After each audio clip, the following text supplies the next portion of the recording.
સ્વાગત છે મિત્રો, વેલકમ ટુ વિલેજ રસોઈ ગુજરાતી। આજે અમે બનાવીશું આખી ડુંગળીનું શાક। મિત્રો ઝીણી ડુંગળી આપણે લઈ લીધી છે, તેને આપણે હવે ફોલી લઈશું।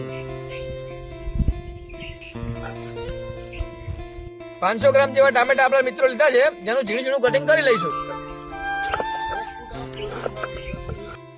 મરચા, આદુ અને લસણ ને મિક્સરમાં ક્રશ કરી લઈશું। આપણી ડુંગળીની રેસીપીમાં 100 ગ્રામ જેવા કાજુ, 100 ગ્રામ જેવા સિંગદાણા અને 100 ગ્રામ જેવા તલ, જેને આપણે ખાયણી ભરામાં ખાંડી લઈશું। સૂકી ડુંગળીને આપણે હવે ફોલી લીધી છે, તો તેલમાં તળી લઈશું। આપણી ડુંગળી ગોલ્ડન બ્રાઉન થઈ ગઈ છે, તો હવે આપણે એને કાઢી લઈશું।